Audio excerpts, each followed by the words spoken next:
우리 옆에 분하고 이렇게 인사하겠습니다. 이 시대를 분간하며 살아가시기를 바랍니다. 이 시대를 분간하며 살아가시기를 바랍니다. 아멘. 선한용 교수의 성 어거스틴의 고백록 해설이라는 책이 있습니다. 어거스틴이 자신과 이 어거스틴의 눈에 보기에 술의 만취에 있어서 행복해하는 거지를 비교하는 내용이 나옵니다. 어거스틴은 지상의 행복을 획득하기 위해 노력하고 있었는데 그 거지 역시 행복감을 맛보려고 몇 푼의 돈을 구걸하여 술을 마시고 취해 웃고 있었다. 행복의 추구라는 점에서 두 사람은 같았다. 또한 두 사람이 추구하는 행복이 거짓된 행복이라는 점도 같았다. 즉 어거스틴이 추구하던 명예와 돈과 정욕의 만족이 거짓된 행복이었던 것처럼 그 거지가 지나가는 사람들에게서 구걸하여 얻은 돈으로 술을 마시고 행복감을 느끼려는 것 역시 거짓된 행복이라는 것이다. 어거스틴은 자기가 찾고 있던 행복이 그 거지가 찾고 있던 행복보다 더 거짓된 것이라고 생각했다. 왜냐하면 자기는 황제를 찬양하는 연설에서 거짓말을 하게 되었고 또한 자기가 거짓말을 하고 있음을 뻔히 알면서도 많은 사람은 그 거짓말에 박수갈채를 보낼 것이기 때문이었다. 그러나 그 거지는 그런 처지에 있지 않았고 또 그런 거짓말을 할 필요도 없었다. 그 거지는 다른 사람들에게 적선, 즉 선행할 수 있는 기회를 주어 천국에 가도록 복을 빌어주는 소명감이라도 가지고 있었지만 자기는 거짓되고 헛된 세상의 영광을 위해 구부러진 길을 헤매고 있다는 것이다 라고 쓰고 있습니다. 그러니까 이 어거스틴의 고백록이 있죠. 그런데 이 고백록을 가지고 이 선한용 교수라는 분이 이 해설을 이렇게 써놓은 겁니다.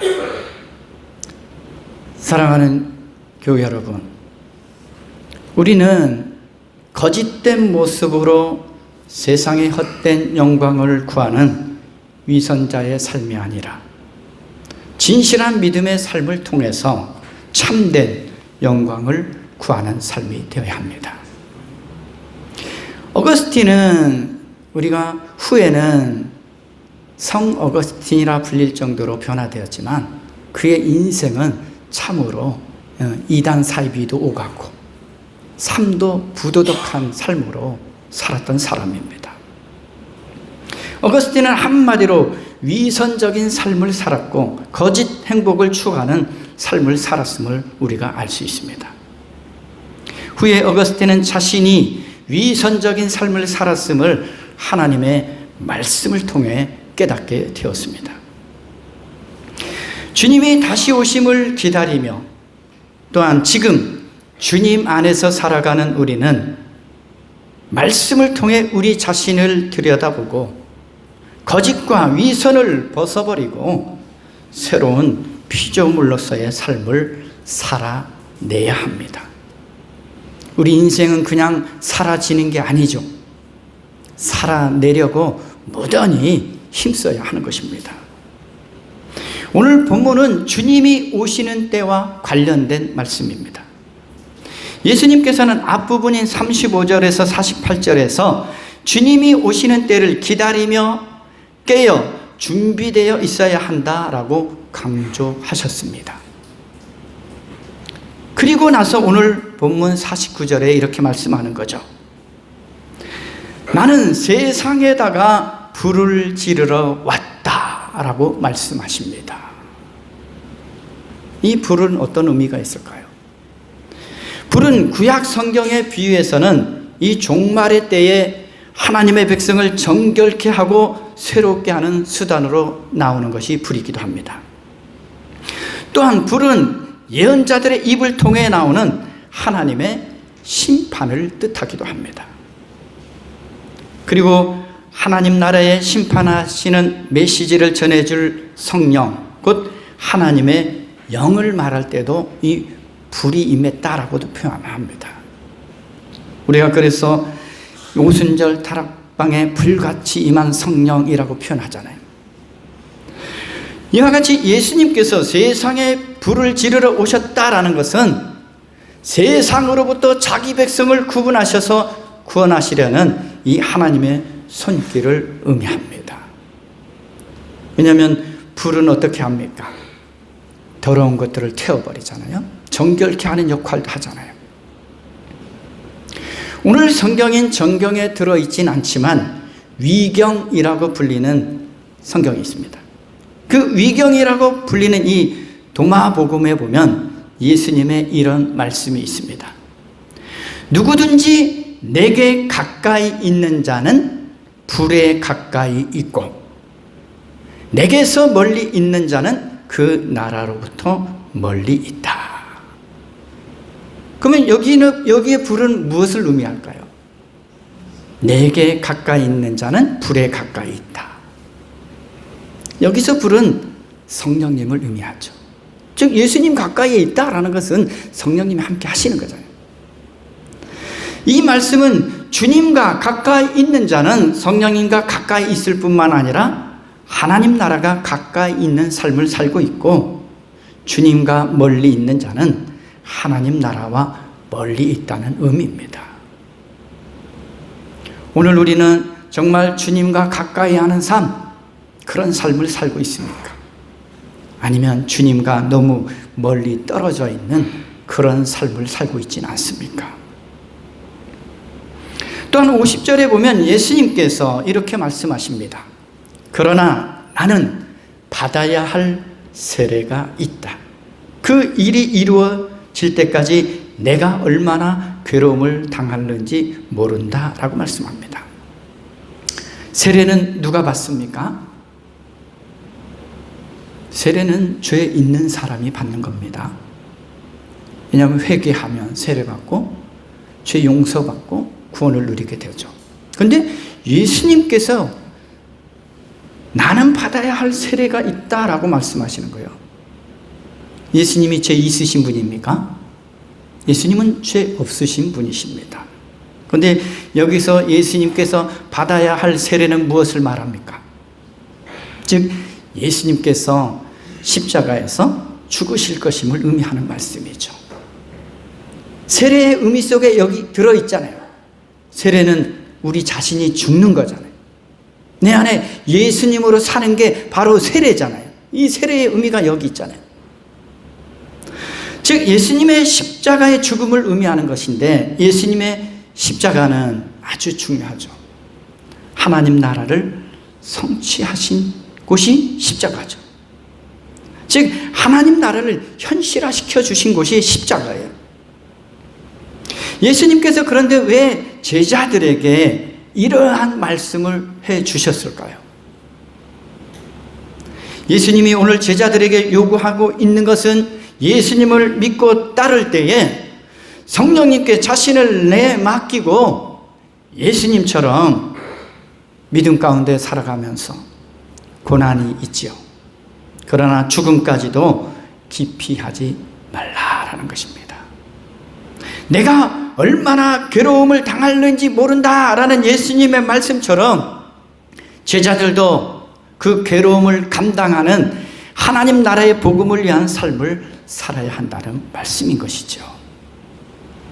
그런데 우리는 신앙생활 하면서도 너무 편하게, 너무 쉽게 하려고 하죠. 그러면서 구하는 것은 또 너무나 많지요. 고난받기를 원하지 않는 거예요. 여러분, 희생하지 않고 되는 일이 있습니까? 세상 일도 땀 흘리고 수고해야 열매를 거두잖아요. 근데 믿음 생활은 어떻습니까? 믿음의 삶도 더 큰 고난이 있을 수 있습니다. 근데 그 고난을 우리는 원치 않는 거죠. 예수님께서 제자된 자들에게 당신의 죽음과 부활을 처음으로 예고하시면서 이렇게 말씀하셨음을 기억해야 합니다.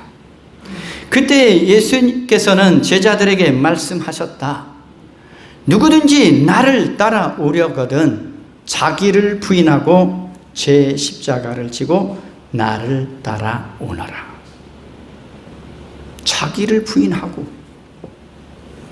내가 죽어야 한다는 거죠. 내가 죽지 않으면 예수님을 따를 수 없습니다. 내 안에 예수 그리스도가 계셔야 예수님을 따를 수 있는 거죠. 또한 하나님의 일을 생각하지 않고 사람의 일만 생각하는 사람은 결코 주님이 가신 이 고난의 길을 따를 수 없다는 말씀입니다. 우리가 예수님을 따르는 이유가 뭘까요?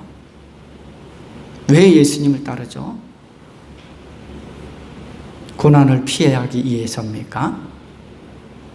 당연히 우리는 구원을 바라보며 예수님을 따르죠. 근데 우리의 초점이 구원에만 맞춰져 있으면 안 되는 거죠. 이 땅에서도 주님의 자녀답게, 주님의 제자답게 살아가야 한다는 것을 우리는 놓쳐버리고 있는 거죠. 이 땅에서도 하나님 나라의 삶을 누려야 하는데 그걸 놓쳐버리고 살아가는 거죠. 또한 예수님께서 이렇게 말씀하십니다. 너희는 내가 세상의 평화를 주러 온 줄로 생각하느냐? 내가 너희에게 말한다. 그렇지 않다. 도리어 분열을 일으키러 왔다. 도무지 이해되지 않는 말씀이잖아요. 왜냐하면 주님께서는 수없이 이렇게 말씀하셨어요. 나는 너희에게 평화를 주러 왔다라고 말씀하셨는데 오늘 본문은 그와는 정반대되는 말씀을 하고 있다라는 거죠. 왜 이 말씀을 주셨는지를 우린 바로 알아야 되는 거죠.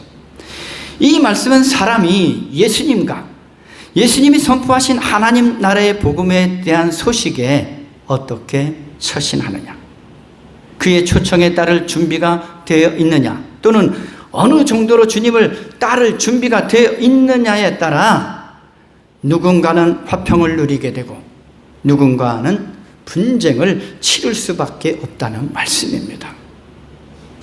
예수님께서는 이 땅에 평화를 가져왔으나 예수님의 오심으로 하나님 나라와 악의 세력 간의 싸움이 더욱 날로 심해지기에 모든 사람들이 하나님 나라의 편이나 아니면 악의 세력의 편으로 나뉘게 되는 이 분쟁이 일어나게 될 것임을 알리는 말씀이죠.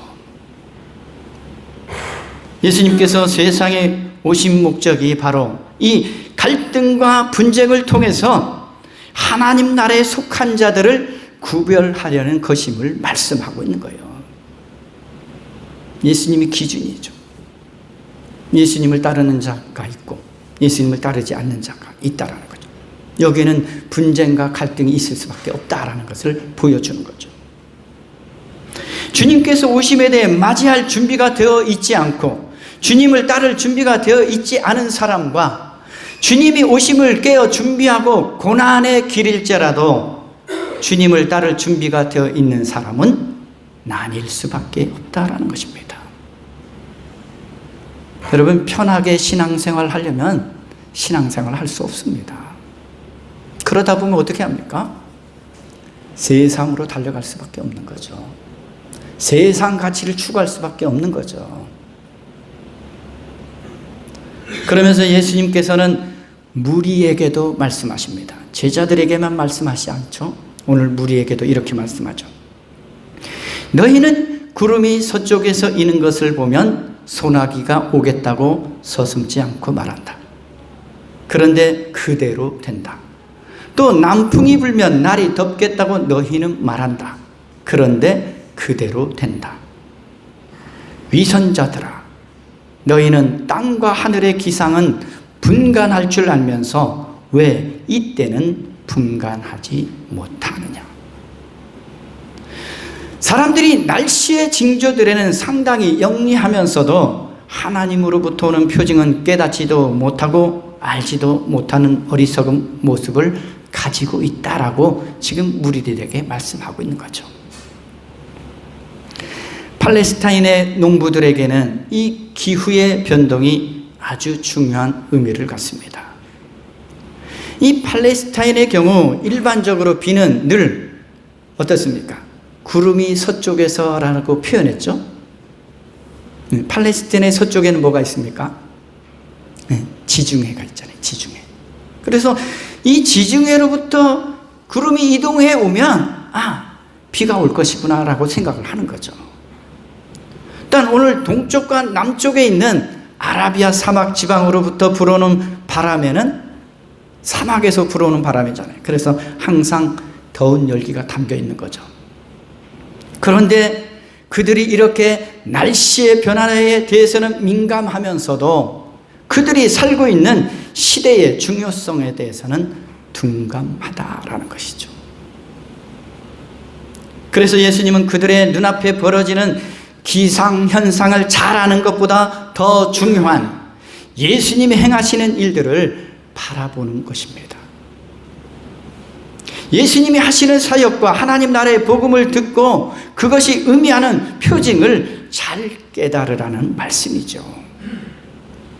예수님이 왜 이적을 베푸셨습니까?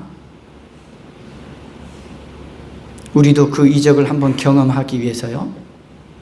그게 아니잖아요. 예수님이 이적을 베푸신 분명한 이유가 있죠. 예수님이 메시아가 되시고 이 땅의 통치자가 되시며 다스리신다는 것을 알려주시고 예수님을 믿게 하시기 위해서 이적을 베푸신 거예요. 예수님께서 하나님 나라의 복음을 전하시며 여러 가지 표징을 보여주신 것은 곧 예수님이 누구이신지를 알려주고 있는 것입니다. 그런데 무리들은 예수님이 행하시는 사역을 보면서도 그 표징을 보면서도 예수님에 대해서 무지했다라는 거죠. 예수님이 어떤 분인지 알지도 못하고 따르지도 않고 오히려 배척하고 비난하고 비방했다라는 거죠. 왜 예수님께서 무리들을 향해서 위선자들아라고 비난하셨을까요? 그들은 예수님께서 행하시는 사역을 보며 그것이 의미하는, 즉 하나님 나라가 이 땅에 임했음을 보여주는 이 시대의 표징을 잘 알고 있었다는 거예요. 그런데 알고 있으면서도 그 표징을 보려 하지 않았고 그 표징을 보면서도 예수님을 따르고자 하지 않았기 때문에 위선자들아라고 말씀하신 거예요. 몰랐다면 위선자들이라고 말하지 않았을 거예요. 몰랐겠구나 이렇게 했죠. 알고 있으면서도 따르지 않았어요. 예수님이 누구이신지를 알면서도 따르지 않았다라는 거죠. 왜냐하면 예수님이 하시는 모든 이 표징들은 예수님이 하나님 되심을 보여주는 표징들이었다는 거죠. 그런데도 따르지 않았다는 거죠.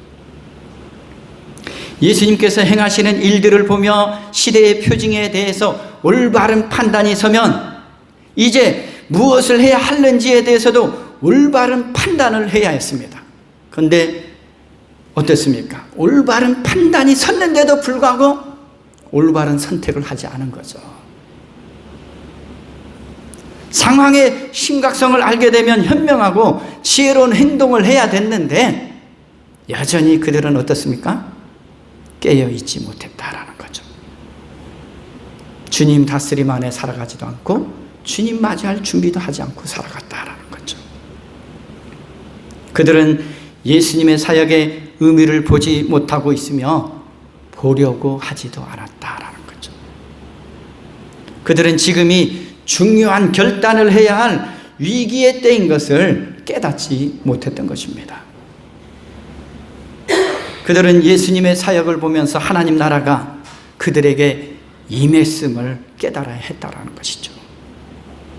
그리고 마지막 완성의 때가 가까이 왔음을 그들은 깨닫고 깨어 있어야 했다라는 거죠. 그러나 그들은 때의 징조를 깨닫지 못했다라고 말씀합니다. 우리가 이 때를 분별할 수 있는 길은 오직 하나님 나라의 복음을 전하시며 하나님 나라의 일들을 보여주신 그 예수님에 대한 바른 믿음이 있어야 합니다. 바른 믿음이 있어야 이 시대의 징조를 바르게 깨달을 수 있는 거예요. 무엇이 거짓된 것이고 무엇이 진실된 것인지를 우리가 분별할 수 있는 거예요. 얼마나 많은 사람들이 거짓된 것에 속아 넘어갑니까? 이 시대를 분별하지 못하니까 그렇죠. 오늘 이 말씀을 주시는 중요한 이유가 있습니다. 왜 이 말씀을 주셨을까? 왜 주님께서 불을 지르러 오셨다라고도 말씀하실까? 첫 번째는 누구나 하나님과의 관계에 즉시 주의를 기울여야 한다는 것을 가르쳐 주는 거예요. 하나님과 관계없이 살아가는 우리의 모습은 아닙니까? 믿음과는 상관없이 살아가는 우리의 모습은 아닙니까? 이 관계, 하나님과의 관계를 돌아보라는 거예요. 언제요? 지금 즉시 내가 하나님과의 관계가 바르게 되었는지 돌아보라는 거죠. 하나님 앞에서 하나님 나라의 삶과 하나님 나라를 누리게 되는 또한 자신의 생명의 주의를 기울이라는 말씀입니다. 그런데 무엇보다 우선되어야 하는 것이 하나님과 화해의 관계를 맺는 것입니다. 더 이상 미룰 수 없는 것이 하나님과의 이 관계 회복임을 말씀하고 있는 거예요. 하나님과의 관계 없이 어떻게 우리가 바른 믿음이라고 말할 수 있습니까? 바른 신앙생활을 할 수도 없는 거예요. 하나님의 뜻 안에서 살지 않는데 어떻게 바른 신앙 한다고 말할 수 있겠습니까? 지금 이 자리에서 하나님과 화해하지 않는다면 하나님의 심판을 면할 수가 없다는 말씀인 것이죠. 예수님은 하나님과 사람을 그리고 사람과 사람을 화평케 하시고 하나 되게 하시는 분이십니다. 그런데 예수님을 사이에 두고 어떤 일이 일어난다고 또한 오늘 말씀하고 있습니까? 52절과 53절에 이렇게 말씀합니다.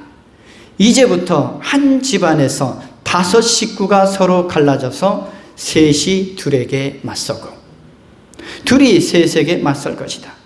아버지가 아들에게 맞서고 아들이 아버지에게 맞서고 어머니가 딸에게 맞서고 딸이 어머니에게 맞서고 시어머니가 며느리에게 맞서고 며느리가 시어머니에게 맞서서 서로 갈라질 것이다. 예수님을 가운데 두고 때로는 한 집안에서 셋이 둘과 그리고 둘이 셋과 분쟁하게 된다고 말씀하고 있습니다. 구체적으로 아버지가 아들과 아들이 아버지와 어머니가 딸과 딸이 어머니와 시어머니가 며느리와 며느리가 시어머니와 분쟁하게 된다고 말씀하고 있죠. 그렇다면 왜 한 가정 안에서도 이러한 분열이 일어나는 것일까요? 이 말씀은 곧 이거잖아요. 한 가정 안에서도 누군가는 예수님을 믿고 따르는 하나님 나라의 삶을 살아가는 사람이 있지만 누군가는 예수님을 믿지 않고 하나님 나라 멀리 살아가기 때문에 가족 안에서도 분열은 있을 수밖에 없다라는 거죠. 이러한 상황은 우리가 살아가는 현실 속에서도 마주하는 일이잖아요. 우리 한 가정이 모두가 예수님을 믿고 살아가진 않잖아요. 그런 가정도 있고 그런 가정이 얼마나 복된 일입니까? 우리 역시도 이 때를 분별할 수 있는 지혜가 있어야 합니다. 그런데 이 때라는 것은 예수님의 구원 활동에 나타나는 마지막 이 구원의 때를 가리킵니다. 그리스도인의 삶은 늘 주님의 다스리심 아래 살아가고 주님을 믿고 고난 가운데서도 주님을 따르며 다시 오심을 주님을 기다리는 삶입니다. 다시 오실 주님을 기다리는 삶이 어떠해야 됩니까? 게을러서야 되겠습니까? 안일해서야 되겠습니까? 우리에게 주어진 시간들을 어떻게 해요? 주님의 뜻을 행하며 살아가야 하는 것이지요. 여러분, 이 때가 얼마나 속히 지나가는지를 잘 아시잖아요. 저도 부끄럽지만 시간이 참 빨리 간다라는 것을 계속 경험합니다. 제가 여기 온 지도 10년이 지났죠. 10년. 훅 지났어요. 훅. 말 그대로 훅 지났습니다. 그러므로 그리스도인은 주의 오심을 기대하면서 늘 매순간 깨어 준비하는 삶을 살아가야 한다는 것이죠. 그런데도 불구하고 우리는 하나님과의 관계 놓치고 말씀 안에서 살아가는 삶 잃어버리고 오직 나의 이기적인 욕망과 욕심과 탐욕에 물들어 살 때가 얼마나 많은지 모릅니다. 일단 우리가 해야 할 일이 뭡니까? 지금 현재 자신들에게 주어진 삶과 자신에게 주어진 사명을 충실히 행해 나가는 것이 깨어 준비하는 삶이고 주님을 믿고 따르는 자의 삶인 것입니다.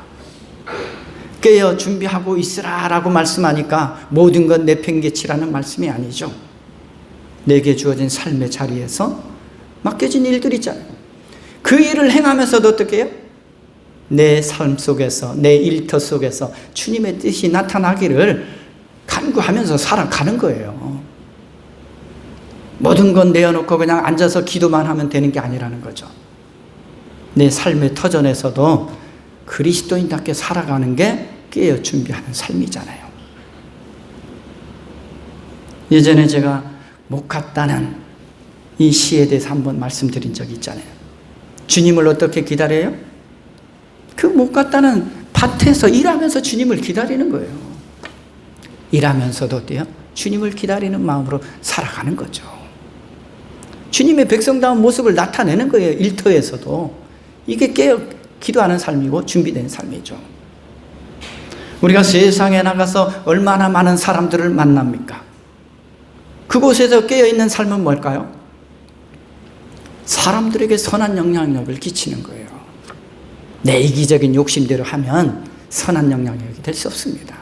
그건 그리스도인으로서 깨어있는 삶도 아니죠. 예수님을 믿음으로 하나님 나라에 속한 삶을 살아가는 것이 바로 그리스도인의 삶이라는 것을 잊어서는 안 됩니다.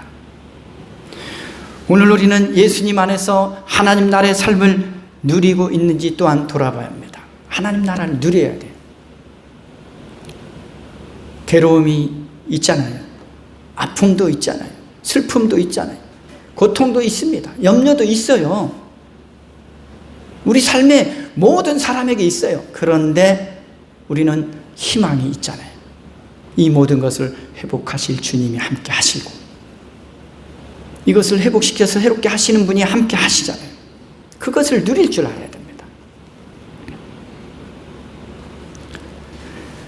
하나님 나라와는 관계없이 어리석은 삶을 살고 있지는 않는지 돌아보아야 합니다.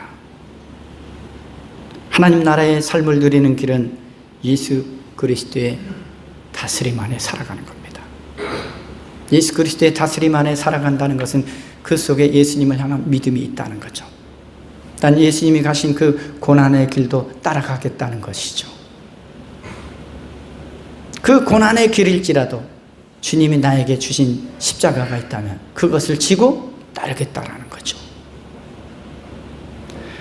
또한 예수님이 오심을 기다리며 하나님의 심판의 때가 이르기 전에 어떻게 하라는 말씀이죠. 주님이 불을 내려 심판하시기 전에 회개하고 하나님과 화목할 것을 촉구하는 말씀에 바르게 응답하는 삶이 되라라는 말씀이죠. 하나님과 화해하지 않는다면 결단코 하나님의 공의의 심판을 피할 수 없다는 것을 가르쳐 주시는 말씀입니다. 하나님은 이 죄에 대해서 반드시 심판하시는 분이시잖아요. 공의롭게. 죄 없으신데 죄가 없는데 심판하는 분이 아니에요. 왜냐하면 정결케 하시기 위해서라도 심판하시죠. 그러니까 불을 지르러 왔다라고 말씀할 때 우리가 해야 할 일은 하나님 앞에 회개하는 것이죠. 또한 하나님과의 이 깨져버린 관계를 회복하는 것이죠. 새롭게 살아가라는 것입니다. 지금 우리는 이때를 어떻게 살아가야 할까요? 히브리서 12장 1절과 2절에 이렇게 말씀합니다. 그러므로 이렇게 구름대와 같이 수많은 증인이 우리를 둘러싸고 있으니 우리도 갖가지 무거운 짐과 얽매는 죄를 벗어버리고 우리 앞에 놓인 다름질을 참으면서 달려갑시다. 믿음의 창시자요 완성자이신 예수를 바라봅시다. 그는 자기 앞에 놓여있는 기쁨을 내다보고서 부끄러움을 마음에 두지 않으시고 십자가를 참으셨습니다. 그리하여 그는 하나님의 보좌 오른쪽에 앉으셨습니다. 지금은 뭐 할 때예요? 갖가지 무거운 짐 얽매는 죄를 벗어버려야 할 때예요. 불의한 죄, 악한 죄, 죄의 요소되는 것을 벗어버릴 때라는 거죠. 그러면서 이 믿음의 길을 어떻게 해요? 참으면서. 이 믿음의 길 가는 게 쉽지 않잖아요. 여러분 쉽게 신앙생활 하는 거 아니잖아요. 주변에서 얼마나 손가락질도 많이 받았습니까? 예수님 믿는 것 때문에. 그래도 여기까지 달려왔잖아요. 주님만이 소망임을 알기 때문에 참으면서 달려왔잖아요. 주님은 십자가도 부끄러움을 어떻게 해요? 마음에 두지 않으셨다 그랬어요. 사람들의 손가락질 두려워할 필요 없는 거예요. 사람들의 비난 두려워할 필요 없는 거예요. 하나님의 보좌 오른쪽에 앉으신 그 주님처럼 우리도 영광의 날이 있기에 이 믿음의 길을 참으면서 잘 달려온 것입니다. 그리고 지금 이때가 어떤 때입니까? 지금 이때가 바로 주님을 바르게 믿고 바르게 따를 때임을 오늘 말씀하고 있는 거예요. 지금 주님을 따르지 않으면 더 이상 따를 수 없다라는 말씀이죠. 우리가 가끔 이런 말을 안 믿는 분에게 아유 교회 한번 나오세요 하면 나이가 좀 더 들으세요. 딸 시집 좀 보내고 나서요. 기회할 때는 늘 주어지는 게 아니에요. 주님을 따르는 때는 늘 있는 게 아니래요. 근데 우리는 훗날을 말해요. 훗날은 누구의 것이죠? 훗날은 주님께 속한 날이잖아요. 우리의 날이 아닙니다. 우리는 내일 어떻게 되는지도 알 수 없는 인생인데 주님만이 하시는 인생이잖아요. 내일 일은 주님께 맡기고 오늘 나에게 주어진 본분들을 행하며 살아가야 하는 것입니다. 또한 지금이야말로 십자가의 고난을 감내하며 하나님의 영광을 바라보며 살아가야 할 때입니다. 지금이야말로 믿음의 창시자여 완성자이신 예수님을 바라보아야 할 때입니다. 여러분은 지금 무엇을 보고 달려가고 있습니까? 무엇을 내다보고 있습니까? 우리는 참 안타까울 때가 많습니다. 오늘 우리에게 주어진 이때를 바로 살지 않으면 내일은 없는 거예요. 지금 나에게 주어진 이때, 현재라는 시간들을 바른 믿음으로 바르게 살아가야 내일도 있는 겁니다. 근데 우리는 오늘은 준비되지 않고 내일을 기대하는 어리석은 삶을 살아서는 안 된다는 거죠. 공부 얘기해서 죄송해요. 저는 공부 얘기 잘 안 해요. 왜냐하면 애들이 스트레스 받을까 봐. 오늘 공부하는데 내일 시험 잘 봅니까? 예. 고마워요. 이 무거운 분위기를 다 전환시켜줘서 너무 감사해요. 네, 오늘 공부하지 않으면 내일 시험 못 봐요. 그냥 교수님이 아십니다. 답 쓰고 나와야지. 여러분, 오늘 준비된 삶, 오늘 우리가 주어진 하루하루를 바르게 살고 성실히 살아가는 게 내일을 준비하는 거예요. 우리의 영원한 미래를 준비하는 삶입니다. 그래서 오늘 주님을 따라야 되고 오늘 주님의 뜻을 따라 살아가야 되는 거예요.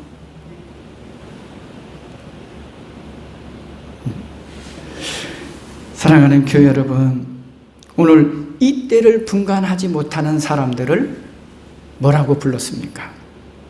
위선자들이다 라고 불렀어요. 근데 그 사람들은 시대의 표징도 알았던 사람들이에요. 오늘 우리는 이미 말씀을 통해서 아는 사람들이에요. 그런데 이 말씀을 아는데 따르지 않으면 우리도 뭐라고 불릴까요? 주님이 이렇게 부르셔요. 위선자들아, 외식하는 자들아 부르셔요. 지금 주님을 따라야 할 때를 알았다면 지금 따라야 돼요. 고난을 두려워하지 말고 감내하면서 참으면서 달려가야 돼요. 믿음의 싸움은 참으면서 달려가는 싸움이에요. 참는 게 참 어렵죠.